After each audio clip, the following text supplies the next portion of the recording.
আসসালামু আলাইকুম। হাজির হলাম আবারও সায়েন্স ওয়ার্কশপ টিউটোরিয়াল নিয়ে। আজ আমাদের বিষয়বস্তু হচ্ছে বিট সমস্যার সমাধান। বিট সমস্যার সমাধান করা নিয়ে বেশিরভাগ শিক্ষার্থী বিপাকে পড়ে। F1 বড় হবে নাকি F2 বড় হবে এটা নিয়ে তাদের দুশ্চিন্তার শেষ নেই। তো আজ আমরা একটা টেকনিক দেখাবো যেটা দিয়ে তুমি সহজে F1 বড় নাকি F2 বড় তুমি বের করে ফেলতে পারবে। দেখো, আমরা এখানে একটা বক্স রেখেছি। I মানে ইনক্রিজ, ডি মানে ডিক্রিজ, এফ মানে হচ্ছে ওই কম্পাঙ্ক যে কম্পাঙ্কের সাথে ভর যুক্ত করা হবে অথবা যে সুশলাকা হতে ভর বের করে নেওয়া হবে। আমরা জানি সুশলাকাতে ভর যুক্ত করলে তার কম্পাঙ্ক হ্রাস পায় এবং সুশলাকার ভর কমিয়ে ফেললে বা হ্রাস করলে এর কম্পাঙ্ক বৃদ্ধি পায়।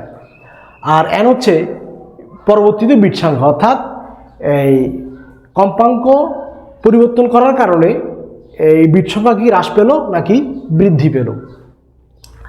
আমরা একটা সমস্যা দেখতে পাচ্ছি যেখানে বলা হচ্ছে এ ও বি দুটি সুশলাকা একত্রে শব্দায়িত করলে প্রতি সেকেন্ডে 5টি বিট উৎপন্ন হয়। এতে সামান্য ভর যুক্ত করলে বিট সংখ্যা হ্রাস পায়। এফ বি এর কম্পাঙ্ক 430 হার্টজ হলে এফ এ এর কম্পাঙ্ক কত? এখন আমরা কিভাবে সমস্যার সমাধান করব? যেহেতু বলা হয়েছে এতে সামান্য ভর যুক্ত করা হয়, আমরা জানি সুশলাকায় ভর যুক্ত করলে এর কম্পাঙ্ক হ্রাস পায়। তো হ্রাস পালে হচ্ছে ডিক্রিজ, তাহলে এটা হ্রাস পেল। যেটা এই যে ঘরে সঠিক সেটা আমরা টিক চিহ্ন দিব। যেহেতু কম্পাঙ্ক হ্রাস পাচ্ছে তাই আমরা কম্পাঙ্ক হ্রাসের মধ্যে টিক চিহ্ন দিলাম। বিট সংখ্যাও হ্রাস পায়, তাহলে বিট হ্রাস পেল, বিট সংখ্যা হ্রাস পেল। তাহলে মূলত আমাদের এই কম্পাঙ্কটা ওটা কোনটা? এটা হচ্ছে আমাদের এফ এ। যে কম্পাঙ্কের মধ্যে এই ভর যুক্ত করা হয় বা যে সুশলাকার ভর হ্রাস করা হয় সেটাই হচ্ছে আমাদের এফ এ। মনে রাখতে হবে, যদি দুটো টিক চিহ্নই সমান্তরাল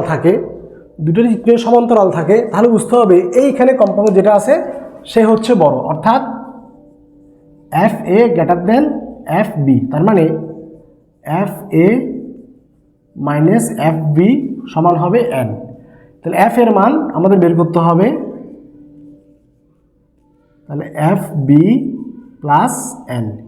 এফ এ ছিল 430, এটা ছিল এন 5, তার মানে 435 হার্টজ, অর্থাৎ এফ এ এর কম্পাঙ্ক হচ্ছে 435 হার্টজ। যদি এটা এমন না হয়ে এমন হতো, যদি এটা এমন হতো ক্রস আকারে থাকতে হবে, যদি ক্রস আকারে হতো তখন হতো F B greater than F E smaller. ঠিক আছে, আমরা আরেকটা সমস্যার সমাধানে আসি।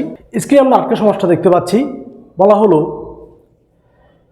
এ ও বি দুটি সুশলাকা একত্রে শব্দায়িত করলে 5টি বিট উৎপন্ন হয়।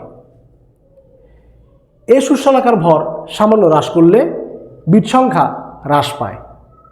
এফ বি এর কম্পাঙ্ক 420 হার্টজ হলে এফ এ এর কম্পাঙ্ক কত?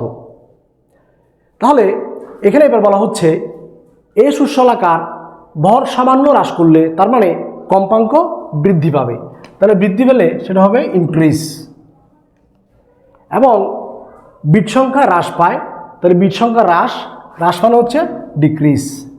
তার সম্পর্কটা এখন হচ্ছে কি ক্রস দিয়ে, যেহেতু এখন সম্পর্কটা ক্রস দিয়ে তার মানে এটা হচ্ছে এখন ছোট, অর্থাৎ এফ বি হচ্ছে বড়। তার মানে আমরা লিখব F B minus F A সমান হচ্ছে এন। তাহলে এফ এ সমান দাঁড়াবে F B minus N. F B ছিল 420 মাইনাস এফ 415 হার্টজ। আমরা যদি এই টেকনিকটা মনে রাখতে পারি তবে আমরা বিটের সকল সমস্যা খুব সহজেই সমাধান করে ফেলতে পারব। আমাদের ক্লাস কেমন লাগলো মন্তব্য করে জানার অনুরোধ রইল। আমাদের চ্যানেলে আরও বিভিন্ন ধরনের ভিডিও রয়েছে, তা দেখার অনুরোধ রইল এবং আমাদেরকে পরামর্শ দেওয়ার অনুরোধ রইল। আজকে এতটুকুই, অন্যদিন অন্য কোনো ভিডিও নিয়ে হাজির হব।